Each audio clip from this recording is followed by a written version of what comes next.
For a long time in my life, I held expectations of what things were going to look like. And I thought it was manifesting. I thought, okay, well, this is what I'm manifesting. This is the expectation of this trip or this experience or this relationship.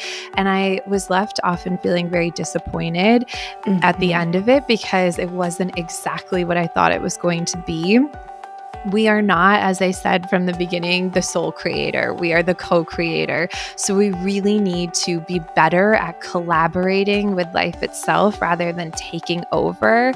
And I think that's where the expectation piece comes in, is we're not leaving space for the magic or the surprise. I had never felt that I had any true ownership over my life and the life that I got to live.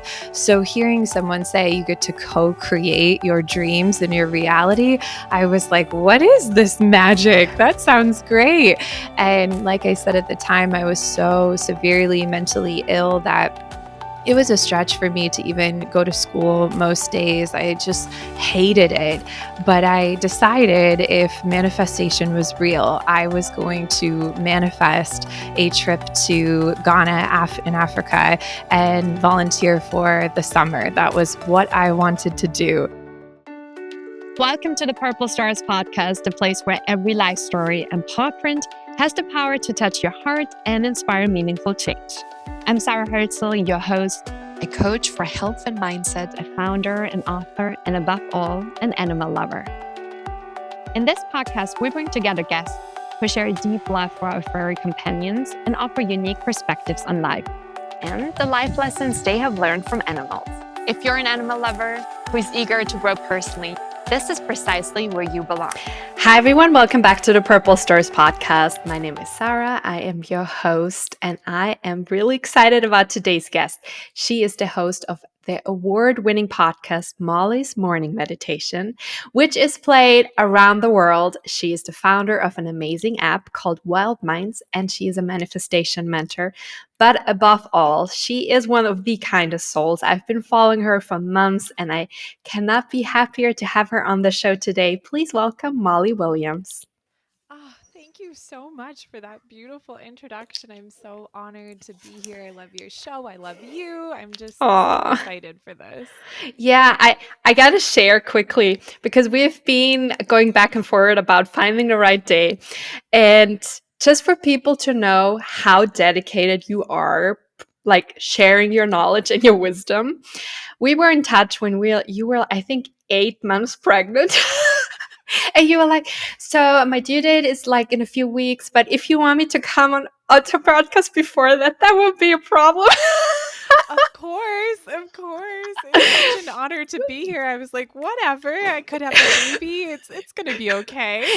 It made me laugh so much because I was like, that's literally how I expected you to be. But then I was like, you know what? Get your baby, enjoy the first 3 months, and now you come on. So I'm so excited that I finally get to have you on today. This is amazing. It is a crazy thing to reflect and say, oh yeah, now I do have a baby 2.5 months later after that conversation, and divine timing. It really is so true. It feels so right to be here in this moment with you. Absolutely. I think so too. And could you please, for those people who don't know you yet, share a little bit about your journey? You can either talk, about your recent journey or your overall journey, and particularly, how has your calling found you? That's a good question. I guess I'll go back to 2020 during the beginning of the pandemic. I was quite ill. I was facing a lot of several viral infections at the same time, going to doctor's appointments on my own because you weren't allowed to have a guest with you at the time. And it was very lonely, very sad. And I was just deeply struggling with, what am I doing with my life? I'm sick. I can barely even walk down the stairs. I don't want to get out of bed. Emotionally, I wasn't obviously doing that well as I was going through so much. And I decided to start a podcast, a daily meditation podcast. I had always loved meditation, but it was something I kept really personal to myself. And I said, you know what, this is a really hard time for the entire world. What if I just show up every single day with a new meditation practice, even if it's just my mom or myself doing the practice? It's enough. And it was so beautiful to see. There would be maybe 2 listeners, and then 5, and then 100, and then 1,000. And it just grew so organically across the world. And it brought me back to such a core part of who I am, which is a spiritual being, a holistic being. And I loved that opportunity. And through the podcast, I was able to get answers about my health. And so you see over the course of this 5-year journey, me reclaiming my health and connecting deeper with my own practices. And I have since launched my app, Wild Minds, which I share daily practices there as well. And it's been an incredible journey. Molly, it gave me chills because isn't it amazing when we start to show up for ourselves, for others, without even knowing what the path is going to bring or what the journey is going to look like, and also have, like the mission over metrics, what you basically said, like, if it's just me, if it's just my mom, that's how we roll. And I think so often when we are led by our heart and our soul, that's really when so much healing can come, whether it's to ourselves or others. And I just also want to mention, because you so humbly said, oh, and then we grew a little bit more. You are now in the top 2% of podcasts in the world, right? Thank you. Just quickly want to throw it in. Oh, that is so kind. Yeah, it's I really want to make sure that people who are new to meditation or who already have a meditation practice, please listen to the podcast, because, and I'm not saying this to flatter you, but I was going through a lot of changes throughout summer when I discovered your podcast, and it gave me such a sense of comfort hearing your voice. And I was like, okay. And even if you were guiding me through difficult emotions at times, I was like, no, like, is this a familiar setting? It's a familiar voice. And I also really love your personal episodes where you share things about your life. And it's so beautiful, because with a lot of people that share manifestation or meditation, people sometimes tend to get the impression that they have it all figured out. Right. Like it always is like rose colored and things are going fine and like they're always calm, never freaking out. And I so love that you have always the audacity to show up as a human being. And Thank you. I so appreciate that. I made a commitment to myself, I think on day 1, where I said, I'm never going to fake it. I'm never going to be inauthentic to my journey and my experience. And if you were to go back 5 years ago and listen, I have taken twists and turns and the practices are all over the place. And you really get a feel for it's just myself being exactly who I am. And I do think that that's really important. And thank you for acknowledging that.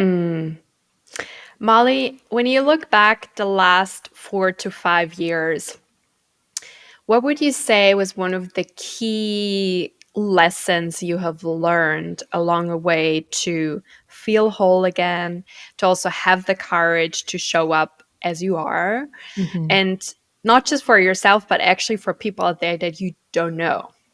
Yeah, I think the key lesson takeaway for me is that we're never alone.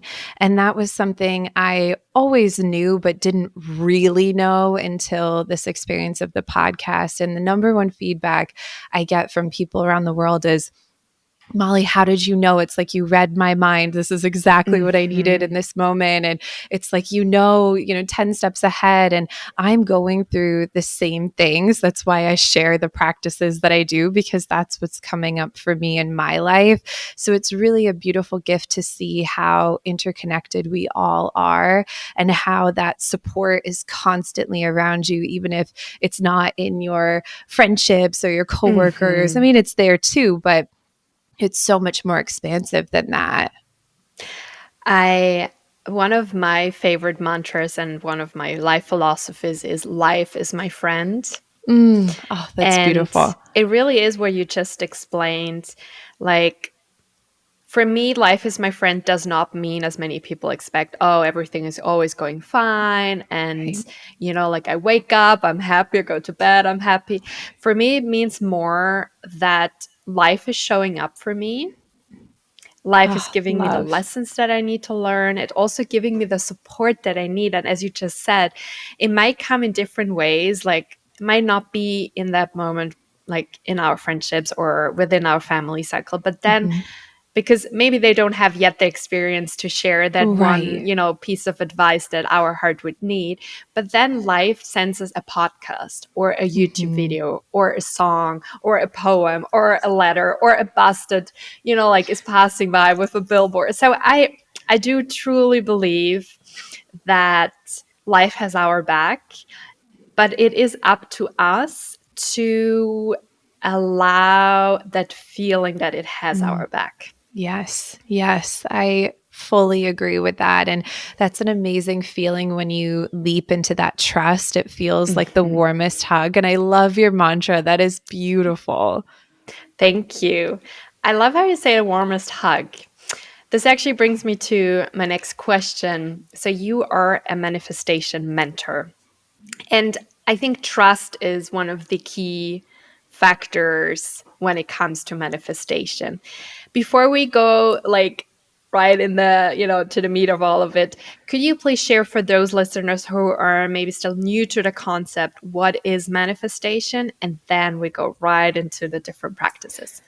Absolutely. So there are a lot of different ways to manifest, different definitions, but my personal definition is the process of co creating your reality. It doesn't mean we're the sole creator. I really believe that we're co creating with life itself. So that could be Mm. the universe, God, higher self, whatever resonates with you. But it's this beautiful collaboration in which we do get to create and play a role in designing our lives. And that is what manifestation means to me personally. It is, I love that you brought up whatever resonates with you, because I know a lot of people resist manifesting because they associate with a certain religion, a certain Mhm. belief. And I, over the years, especially as a coach, I am such a big believer that it is so important to choose something we believe in, whatever we call it, but something that is higher than us, because it makes life so much easier, because we don't always feel that we have to like only come up with the strength within ourselves and the courage and the solutions. And because I think it really gives us the feeling we have to stretch ourselves so thin if we can only rely on us and other humans. Absolutely. Absolutely. And that is so relevant to my experience and my journey of feeling at first like life was kind of happening to me rather than for Hmm. me. And that shift of I get to do this rather than I have to do this. And that collaborative effort with some kind of higher power, it's beautiful. It's a gift that we get to do that and feel that and have that trust and that support. And I think that that is a really important note to make. Molly, what are one of your earliest manifestation memories? Because when I think back, it's like manifesting a parking lot. I love that. I absolutely love Literally. that. Like, I do think back, like when I just got my driving license, I was 17. And I was in a car with a friend of mine. And I said, this really works. Like, you just got to visualize and it is happening. And I said, I'm going to prove it to you. We're going to the city center. And there are like literally never any parking lots. And I was like, you visualize it and I'm going to visualize it. And she looked at me, but she was kind of used to me being like that. So we drove into the city center, and literally in front of us, two cars pulled out. So we even would have gotten two parking lots, which was good at the time because I was a really bad like at parking at that time. So I needed It's to do amazing. lots. But, because manifesting, a lot of people think, oh, it's manifesting your dream partner, your dream job. But it is in so many little ways that we can practice manifesting. So I wonder, what are one of your early memories? Yeah, I love that it was the parking spot. Yeah. I think that's really great. I reference that a lot when I'm teaching manifestation. I'm like, just try to manifest a parking spot, see what happens. And people are always amazed when it works. So green lights. But my first conscious manifestation was, which is actually kind of a sad one, but I was deeply depressed in high school, severely struggling.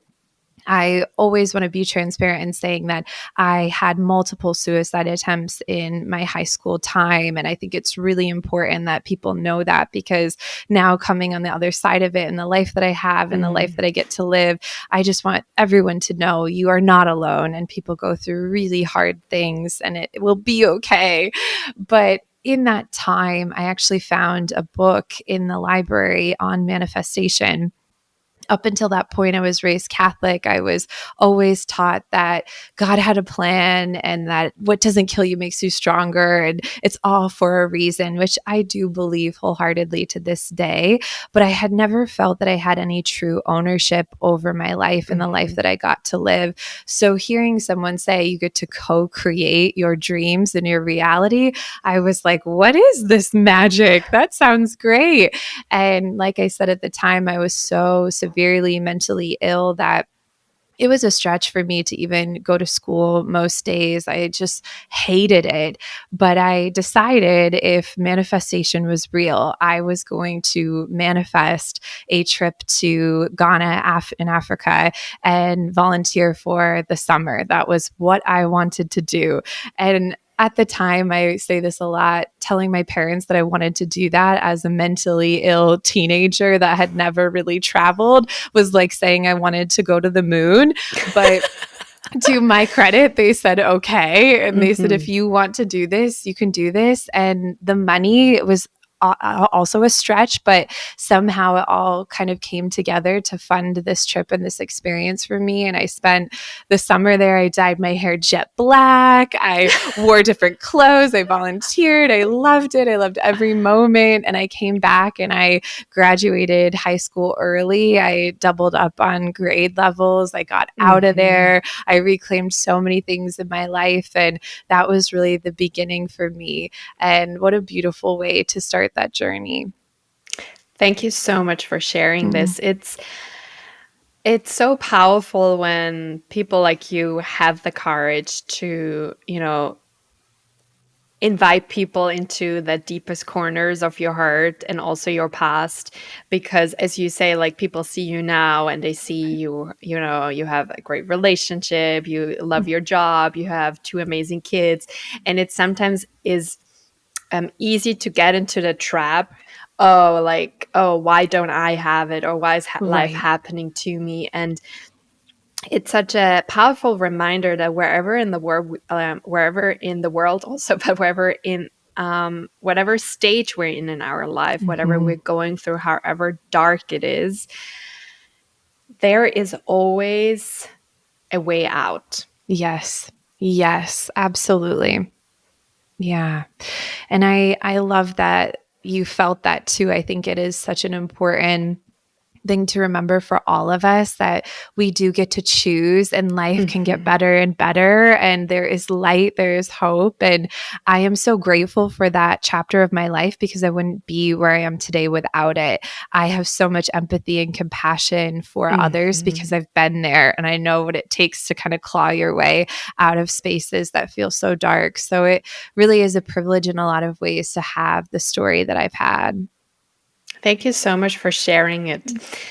And Molly, I read a great article of yours on Substack called Your Manifestation Superpowers. Yes. Can you please talk about the unique manifestation styles? Because I truly think it's something, some people have this idea what manifestation should look like.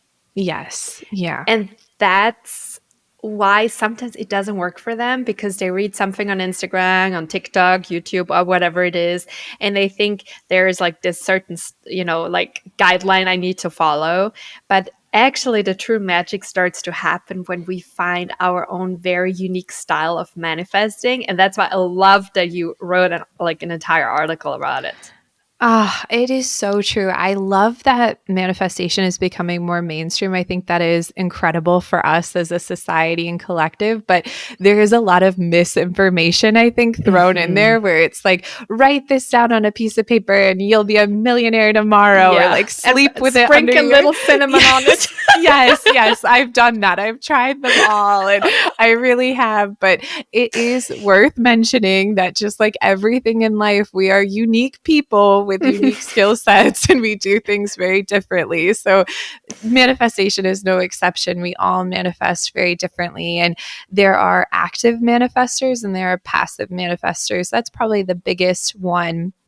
Active manifestors thrive in vision boards and seeing the visuals and doing practices around manifestation. So saying every single day, I want X, I want to manifest this into my life. And then there are people like my husband who drove me crazy, who are passive manifestors that don't need to do any of that. They just simply need to say one time, basically, I'd like to have this in my life. And it pretty much is a done deal for them. So everyone manifests obviously very differently. If an active manifestor were to do that, just put it out into the universe, it likely wouldn't be enough. Maybe it would. I don't want to say that. But if a passive manifestor were to make a vision board, it would take the magic out of it for them. They would hate to see the details. It would just get too finite for them. So we really need to give ourselves grace in finding our own path forward. There's also non-specific manifestors and specific manifestors. So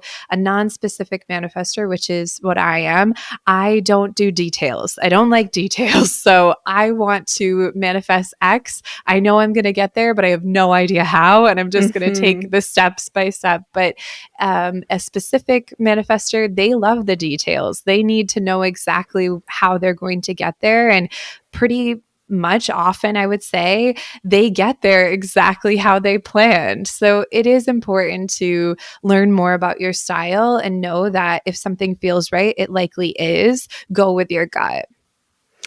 What are 2 or 3 simple practices for people to find out? And I know you can also do this for human design, right? Yes. Yeah. But nevertheless, I actually think it is also, without knowing the human design chart, by tuning in and having certain practices, you can figure it out yourself what type of manifestor you are, or what type of manifestation works for you. So I'm wondering, like, for people that are like, I want to manifest, but I don't really know what style suits me, like, what would you suggest for them to figure it out? Because I think it's such a crucial part in self-awareness, to just like as with anything, to know what's a match with you. Absolutely. Absolutely. I think a great way to learn is to explore and experiment. And it's the same with meditation, finding what feels good to you. I would sit down with my husband and say, okay, let's make our vision boards and get Pinterest out. And you could just tell his eyes would he would go to a different place and be so uninterested in making a vision board. And I should have known all those years ago that just wasn't his style, but I pushed it on him anyways for a long time. But I think that that's the clue, is just what feels good to you, what lights you up, what excites you. If you're making a Pinterest board and putting together something and you feel really inspired by it, you're an active manifestor. That's lighting you up. If it's driving you crazy and you feel burdened by it, that's not going to work for you. So just explore and experiment, as well as the detail piece with the specific versus non-specific. If you are getting really frustrated or overwhelmed by the details, back off and just give yourself the grace that you don't need to know how you're going to get there. It's okay. I'm also very much so an active manifestor. Love. Like, very much. And also non-specific. Yeah. Yeah. Also non-specific. And the non-specific part is something I had to learn over the years because when I was in high school, I was a competitive golf player. And in sports, visualization is a huge part. You know, you visualize all sorts of things like where the ball is going to land, how you're going to play. And I noticed I was always like, wow, when I visualize where my hands are and this and this and this, it just like I got so overwhelmed. And then at some point it hit me. I was like, no, if I actually just focus on one part, like where I want to go, and literally like just the last bit rather than the entire trajectory, it gives me so much more ease. Mm-hmm. Ah, yes. So much Yes. more ease. And another thing that I've also had to learn as an active manifester is, and I'm curious how you have experienced this. Sometimes, like, I feel like, oh my God, I need to ask what I want for, otherwise things are not coming to me, you know? Yes. So that I think is also like a little thing that active manifestors need to learn, is to be like, whatever is meant for me, even if I don't ask for it, it is going to find me. Have you experienced this too? Yes, it is so interesting that you say that. I was just thinking about that this morning, that the last couple of years, I think that's been the greatest shift in my manifestation journey, because I did feel a lot of pressure to say, okay, what's next? What am I doing? I want to ask for it. I don't want to manifest something, that I don't want. So let's, get very clear, crystal clear. But I think my latest takeaway has been life just gets to be better and better. And me being grateful for what I already have is just going to attract more things to be grateful for. I don't need to even know what I'm moving towards at this point. I just know it's going to be great. So that's been a really fun shift for me, but I definitely feel that because I was caught in a little bit of that, like, oh, I got to have a vision board and what's next? Where am I going? But it's okay to sit into what you already have too in those moments. What has helped you to shift from a little bit having the reins too tight to actually loosening the grip and still being in the driver's seat of your car, but yet at the same time have this deep trust that the path will unfold and you will have the right answers at the right time, and that we don't need to know everything, and like we are on the right path without knowing the final destination. Absolutely. Yeah. I think that for me, and I just wrote about this, so this is really interesting, but expectation is not the same as manifestation. And for a long time in my life, I held expectations of what things were going to look like. And I thought it was manifesting. I thought, okay, well, this is what I'm manifesting. This is the expectation of this trip or this experience or this relationship. And I was left often feeling very disappointed at the end of it because it wasn't exactly what I thought it was going to be. We are not, as I said from the beginning, the sole creator. We are the co-creator. So we really need to be better at collaborating with life itself rather than taking over. And I think that's where the expectation piece comes in, is we're not leaving space for the magic or the surprise. And on the other side of that disappointment was this world of surprise that I was missing out on because I was so focused in things being exactly what I thought they were going to be. Yeah. So I think as soon as in pregnancy as well, I guess it was so out of my control. I knew it was going to be something that I couldn't even expect. I just knew it was going to be a wild ride, that I was forced to let go of that pressure of expectation and say, I'm here for the journey ultimately, and I'm going to do my best and take inspired action. But at the end of the day, it's life and it isn't on our control. So it's really important to just be and enjoy the journey as much as possible. One imagery that has really helped me over the years is thinking of every day as our birthday. Oh, I love that. I love that. I am a huge fan of my birthday, I must admit. I know some people don't love their birthdays as much, but I still think that imagery works for those people as well. But the reason why I like this imagery is because there are certain surprises on our birthday. Yes. Whether it's, people calling, or maybe someone sending flowers, or a certain gift that we haven't asked for. Yes. Love. So whenever I have a client, or even in my own life where I feel like I have this need to control and to predict, I always like, you know what? Where in my life can I invite a little bit more surprise, magic, like having things more spontaneous? Because there are certain things, like goosebump moments, we didn't plan. Yes. Oh, yes. When we have butterflies in our tummy, like we didn't plan it. So I really think like it's such an important part to actively invite magic and surprises to a life, and be like, you know what? Even though it scares me a little bit because I like to know what's happening, please come my way. Yes. I completely agree. In human design, as you mentioned earlier, it's really helpful if anyone's listening and hasn't pulled their chart. There's a lot of information there. And it's just a fun reflection tool, even if you don't believe in it or it's a little too woo-woo for you. It's just great to check into. And there's a word for when you're in alignment and when you're out of alignment, and everyone's is different. But my out of alignment is disappointment, and my in alignment is surprise. And I realize now in hindsight, I was never leaving space for the surprise. But you're so right. It's just, that's a great gift to just receive something unknown. And I think a great practice is as well, like looking on a daily basis or weekly basis on things that we have received as a surprise, and also remembering it's safe for us to have surprises. Yes.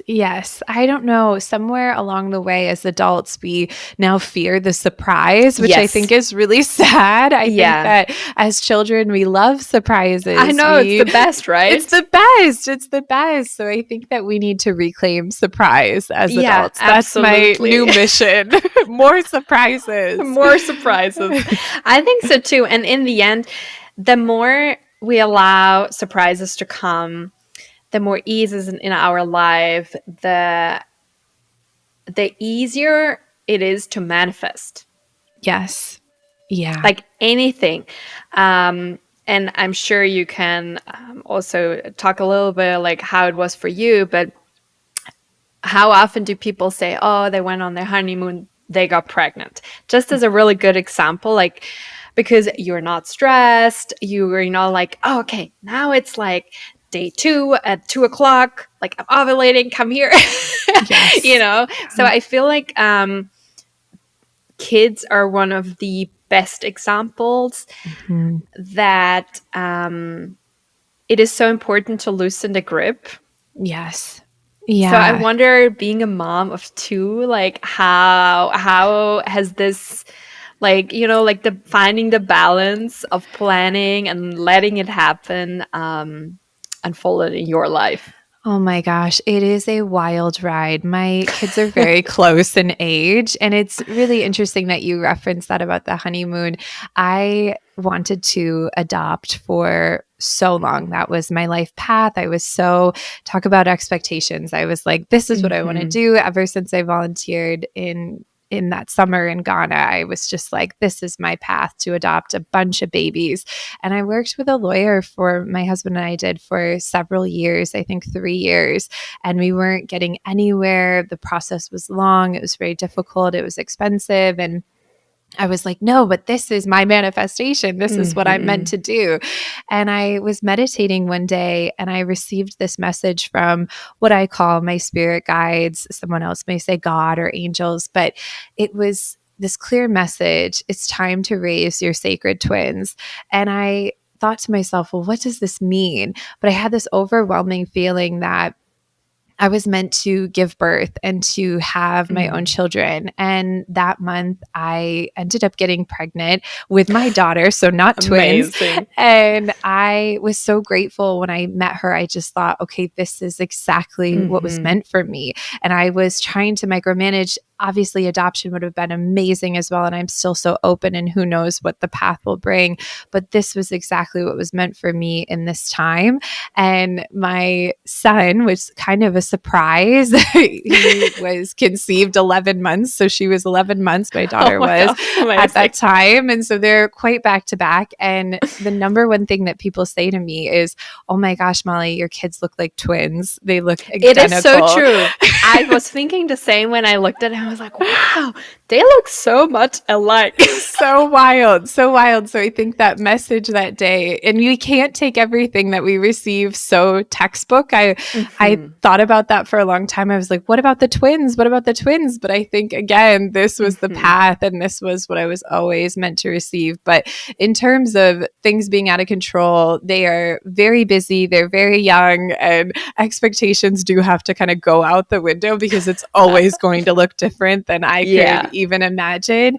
And there's so much beauty in that. It's really encouraged me to just relax and let go and enjoy the present moment, because every bit of it is amazing and magical. Even the tantrums, I'm like, I get to witness you having a full breakdown, and this won't be forever. And I just hold her hand, and I'm like, I know that you want the, kitchen knife, but we're not going to do that right now. So it is really, it's a joy. It is. It's so much fun. Thank you so much for bringing up that example that you had like you were in your meditation and you heard about the twins. Because so often people receive signs, whether it's in their meditation or in a book or reoccurring animals that come into their lives, whatever it is.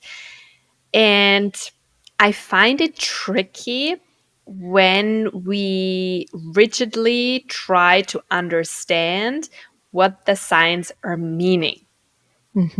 Yes, absolutely. This has been my experience as well. It's and I've been there, particularly in my early 20s. I was like, oh yes, this is my sign to do it. This is my sign not to do it, like all these things. But how I often see signs now, it's almost a little hello from the universe to be like, hey, let's be present again. Or, hey, I just wanted to show you I'm here. It's like seeing it more as a neutral check-in from God, my angels, my grandma, or whoever, rather than seeing it as signposts.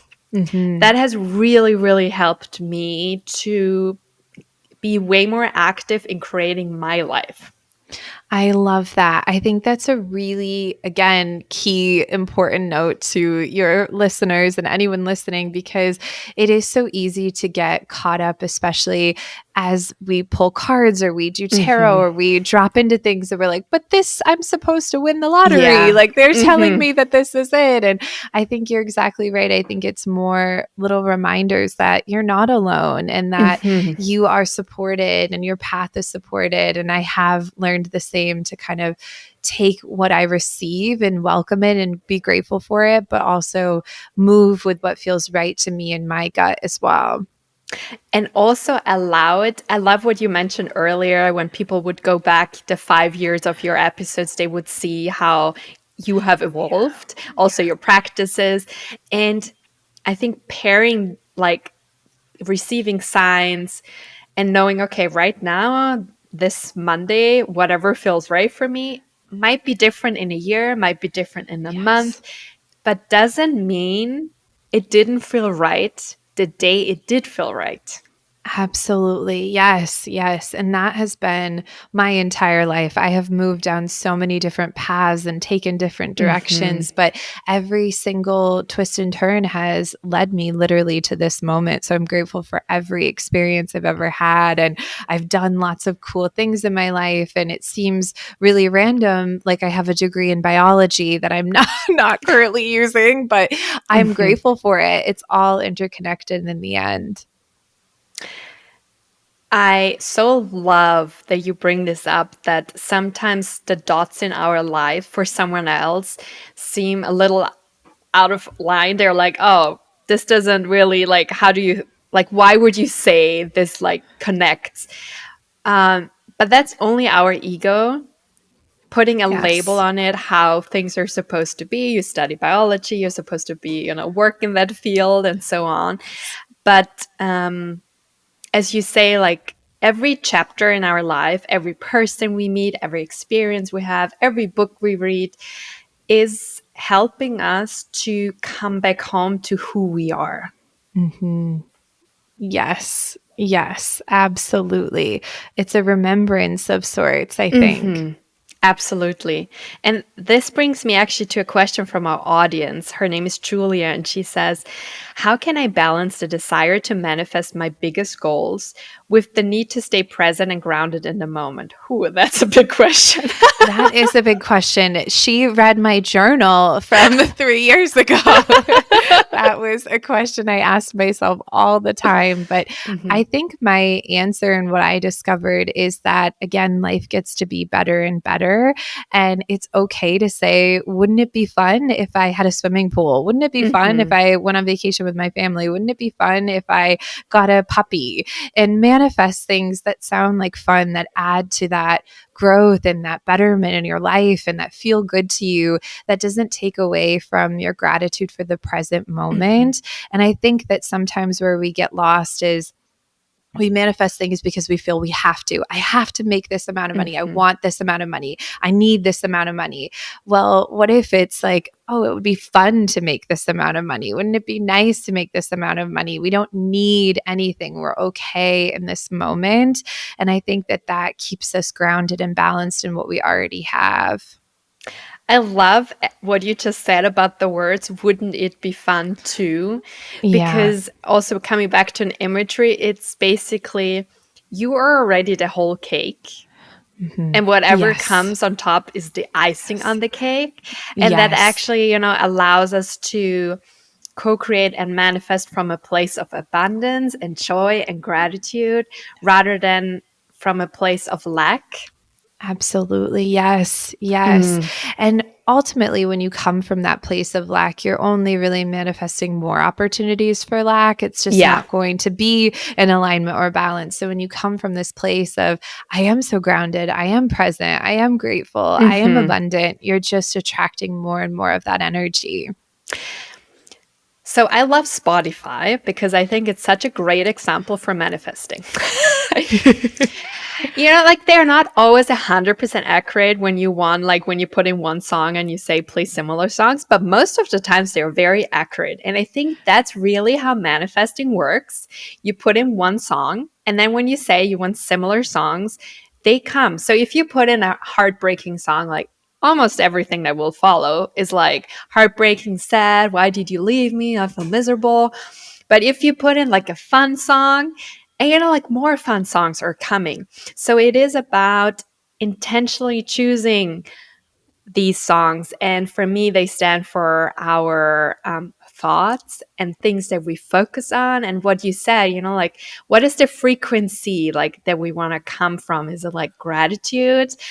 And having gratitude doesn't mean that we wouldn't be grateful for even more, but it's coming from this place of, wow, we are already so lucky.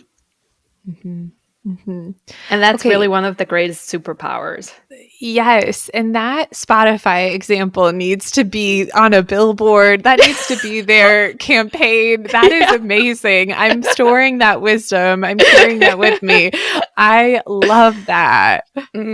Well, this example has evolved. Before Spotify, I always said to my dad, actually, when I was much, much younger, I say, oh, isn't it interesting? So do you remember the radios in the car where you still had to manually go to the Yes. different radio stations? And if you were somewhere in between radio station, it was like, and I was one day I said to my dad, that's a little bit how manifesting works, right? Like in between, Yes. like you might feel a little lost, but it's just about knowing what the channel you want, because some play classical music, the other ones play techno. So it is about knowing what you want and then finding that like frequency where you're like matching. So Spotify is much easier to explain. Yes, I actually use the radio example in my teachings, but people don't remember now, the younger generation. So I need to update to Spotify because they're looking at me like, what are you talking about? She is so old. She's old. So Spotify is much cooler. I'm going to start doing that. Oh my God, this is so funny. Molly, this year I'm asking every single guest I'm interviewing one question. And the question is, if your heart had the wings to embrace your fears and rise above them, what would you do right now? Oh, this is so interesting because at this very moment in my life, I really feel I am soaring. I feel like I'm flying. And it's taken me so long to get here, but I feel that fearlessness within me in saying, I'm going to do it my way and I'm going to have a blast doing it. So I think I would just double down on that same feeling and say that I'm really embodying my heart's desire right now. And it's an amazing place to be.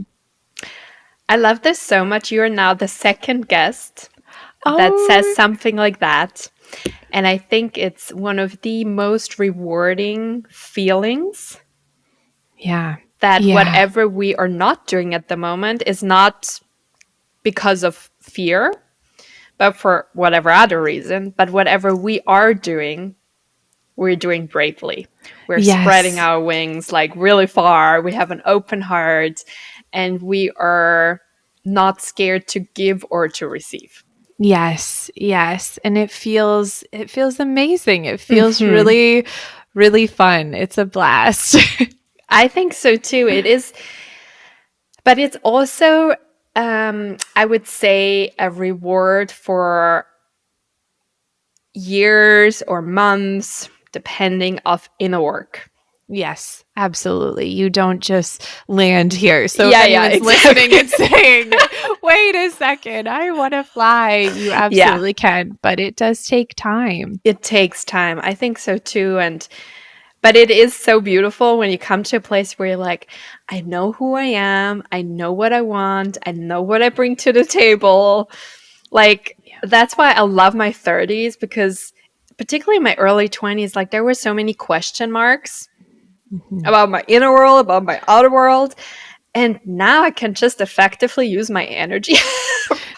Yes, I think that's it. I think you really hit it there. It's just using your power and your energy to create your life. Molly, coming to your podcast, back to your podcast, what role do you think manifestation has played in becoming one of the most successful podcasts in the world? Everything. It's everything. But it's been an interesting journey because I've never actually sat down and said, I want 1 million downloads this year. I want X amount of followers. I've never done that. I've just always felt every time I sit down to record like I'm talking to a friend. I feel like every episode, everything I do there is just me talking to my friends. So I think that there's never been this huge vision for it. It's just a vision of joy, maybe, and connection and gratitude. And I think that's why it continues to grow like it does. And I meet people like you, which is a manifestation. This is an incredible gift to make friends from around the world and connect with their stories and their lives. So I think, yes, it is manifestation. It's also surrendering and the magic that we talked about. It's kind of everything we talked about. It's interesting what you just said about that you didn't have a big vision despite being an active manifester. Yeah. I would love to talk a little bit more about this, because I think that's something that can really help particularly active manifestors out there, that having a strong vision doesn't always need to be a picture. A strong Right. vision can be what you said earlier. My vision is to show up as who I am. Mm-hmm. Absolutely. Yes. Yes. And that's it.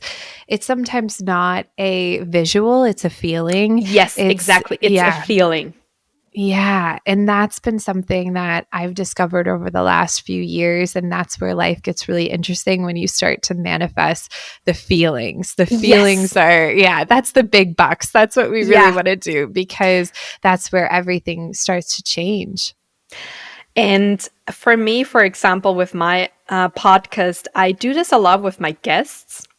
Like I would say every 2 or 3 months, I sit down and I'm like, how do I want to feel when I talk to my guests? You Oh, know, I I love wanna I that. wanna be in love with my guest's story. I wanna like admire them. I wanna like be so thrilled. I wanna be so excited. And so I really very much focus on how I want to feel. And then of course, also how do I want our audience to feel when Molly and I sit together? And but it's also been a journey from, episode 1 to now, is allowing it to unfold, not having like this strict plan, like seeing what are the topics that come up, the topics that feel aligned. And also working through surrendering, as you said, and also our fears. Mm-hmm. Because like Mm-hmm. often I feel like when we are focusing on our feelings through manifesting, let me actually rephrase to make it more simple for people who are like not that into like daily immersed in it. I always say, like, let's say you want to manifest a puppy, because you said that earlier. And I manifested my puppy exactly 1 year ago. Oh.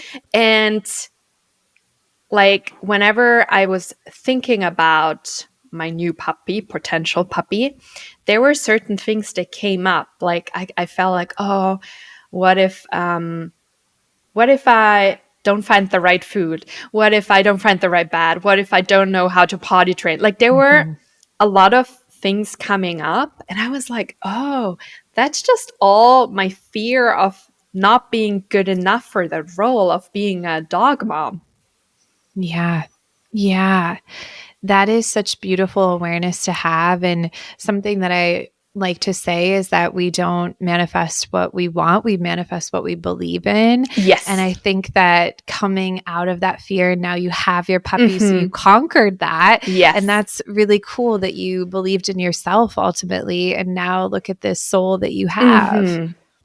Yeah, for me, like I kept telling myself, and it's funny, I grew up with dogs. Like, it's not that it's like, like a friend of mine was like, out of all the people, you're the one that's like doubting. He's like, this is so funny. But I kept telling myself, having a puppy, whoever it's going to be, comes with solutions. Mm-hmm. Mm. Beautiful. Yeah, it comes with Beautiful. solutions. And it's just been the most beautiful journey. Animals are I their know. gifts. They're They're so just so special. beautiful. Can you you told me last year that you have had 2 beautiful animal souls in your life. Mm. Can you share a little bit like about who they were and how they still walk with you through life?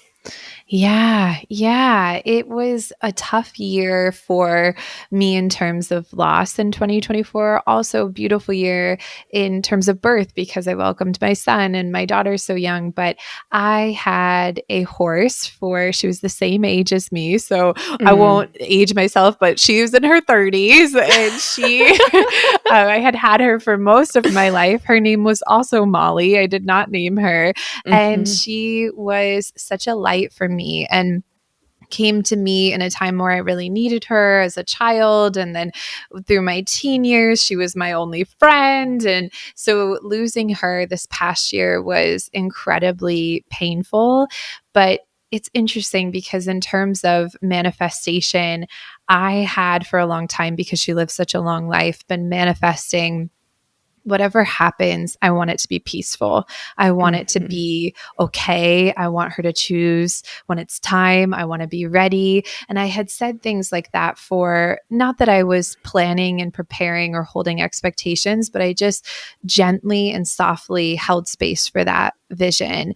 And my daughter and I went out to see her and give her some treats, some peppermints and things. And she was in her stall. She was really antsy and wanted to go out. And I didn't think a ton of it, but I opened the door. She did a big, beautiful lap around her pasture, went to her favorite apple tree where she had eaten apples for many, many years. And she laid down, and that's where she passed. And she never got back up, and we buried her under that apple tree. And it was so excruciatingly painful to see a horse take his last breath and to leave this world, and their big, beautiful heads and their eyes. And it's heartbreaking, but at the same time, it was beautiful. It was absolutely beautiful. And I will never forget that. And my daughter sat on my lap as we pat her neck and said goodbye. And what a lesson in loss and rebirth and growth and change and transformation for her. She's very young, and I don't know as if she'll remember, but that experience is something I will remember and I will forever be grateful for. So that was tough. And my other beautiful soul was my cat, who I had for 10 years, 10 beautiful years. And he was crazy. He was absolutely crazy and a little concerning because he was a big hunter and would take down birds and bunnies. And I was a vegetarian for years. So I'm being brought these dead animals and I'm like, what is the message here? So he pushed me in so many ways, but he was also my meditation companion, and every single morning sat on my lap to meditate with me.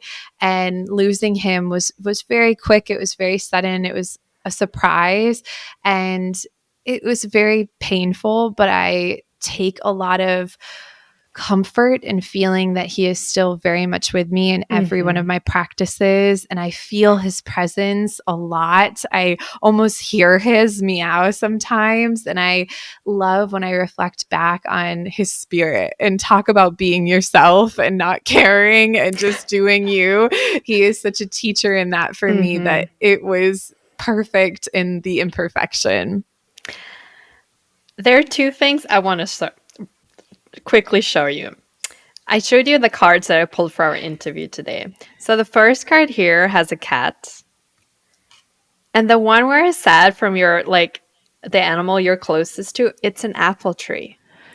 Amazing. I didn't say anything when you showed me, but I was thinking the same thing. I thought, oh, wow. Oh my God, this is amazing. So special. They're always with us. They really are. Yeah. It's I had someone on the podcast. Her name is Jasmine Kuhn, and they're actually better said, because it was a family cat, passed away, and her son at that time was around 2.5 or 3 years old. And it was so beautiful because their parents explained to him that the cat soul is now going to move to the clouds. Oh, yes. So whenever he sees clouds, he like either waves or he says, "Mama, look, Harold." And I just thought it's such a beautiful way of gently introducing kids to the circle of life. Yes. Yes. And that's something I struggled with much of my life, was grief and loss. And I wish somebody would have sat down with me or made it a little bit more of a comfort. And the circle of life, just as you said, it's cycles and seasons, and we don't have each other forever. So enjoy every moment that we do, but also know that it's not over. It's never really over.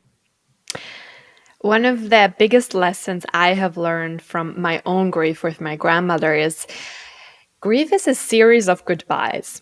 You know, like first you say goodbye to their physical presence, then like, you know, Christmas or the call in the morning, or, you know, like lots of little and bigger things.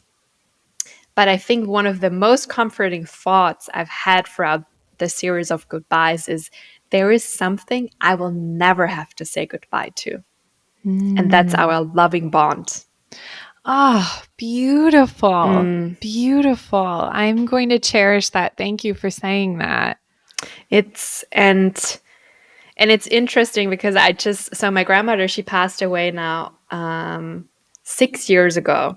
I'm so sorry. And so the goodbyes are like always in different ways, but I was flying from Europe to LA just a few days back, and I thought, you know what? I want to write a letter to my grandma, and I haven't done that in a while. Like after she passed away, I wrote so many letters, like journals full of letters. And I sat down and I wrote, like an email. Not an email, a letter. An email, that would be funny too. And I told her about the question that I'm asking each guest this year. And I say, at first I actually had the feeling there is nothing that I currently am not doing, because the fear is holding me back. And then the longer I was writing, I suddenly started to cry. And I said to I call her Lola because she was from the Philippines. That means grandma. And I said, Lola, I'm actually scared of writing a new book. Because the first book I wrote was about my grief and my journey with her. Mm-hmm. And I was like, wow, I haven't noticed, because last month I was like, I thought like, should I write about this? Should I write about that? This angle, that angle. And I was like, it's so unlike me to struggle with like making a decision. Like I wasn't really sure what it was. And then I was like, oh, a part of me is scared because it's another goodbye if I write a new book that's not about my grandma. Oh, wow. Yes. Isn't that interesting how things come up in different ways? And Totally. But it's all growth and it's all lessons. It's really beautiful. And I think like meditation is such a big part of that. So that's why like there are just so many reasons why I'm so grateful that you show up for all of us with your magic, with your honesty, with being human, with your gifts, because in the end, what you are offering us is not the meditation. It goes way beyond that. Oh, thank you for saying that. And I feel that, and I hope to have that received is such a gift to hear, because and even just from a work standpoint, I did the podcast for 3 years before I ever made a dime. It was never about that. And I don't have sponsors to this day. It's really always been about the message and the connection. And I think that's so interesting. The goodbye, saying another goodbye. And on the other side of the goodbyes are the hellos. And I think that it's really that one door closing, another opening, the cycle, a new cycle beginning. It's this beautiful gift that we get to weave the threads of our lives and build and get better and better. And I love that you shared that. I love this conversation. I'm going to carry this in my heart forever. It's just such a gift. So much. And for closing our conversation, so we always close every episode with a pet Q&A. And I would love to dedicate this Q&A to Molly. Thank you. That's so sweet. What is one question, if you could sit down with her, what is one question you would ask her? Oh,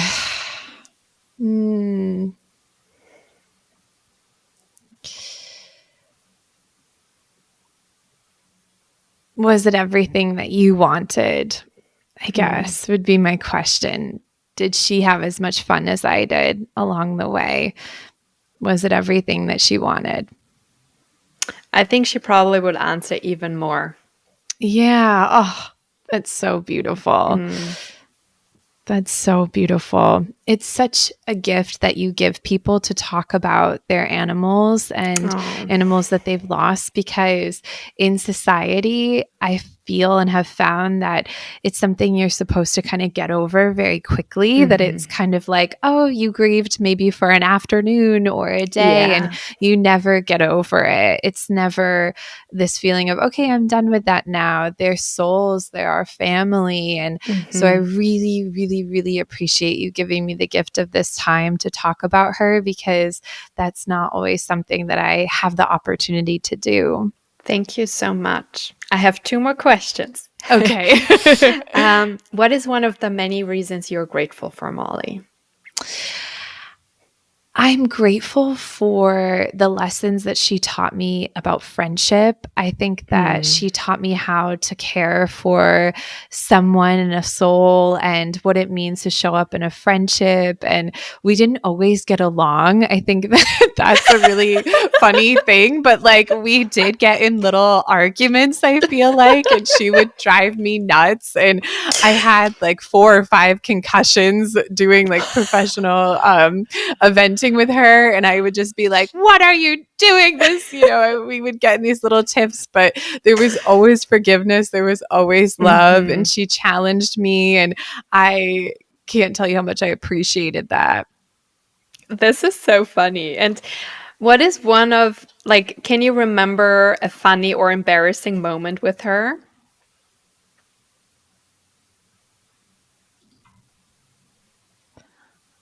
Oh, so interesting.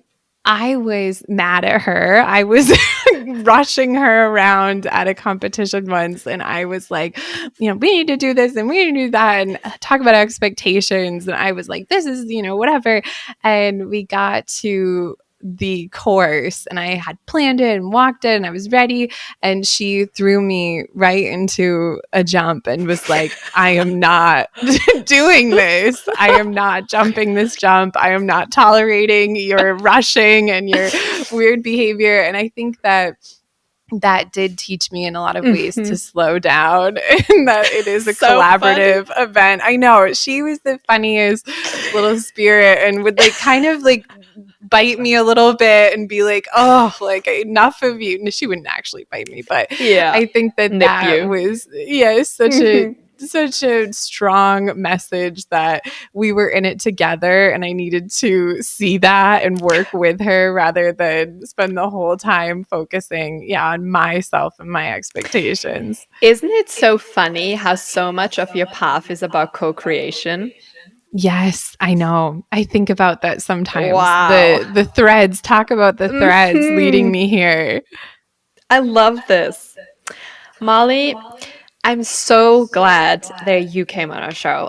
It's just, you have no idea how much anticipation I had for today. I was like, this is happening. I'm finally going to meet Molly. I'm so excited. And it's just for me, not just because I've been listening to your podcast for a while, but it feels like I've known you for a while.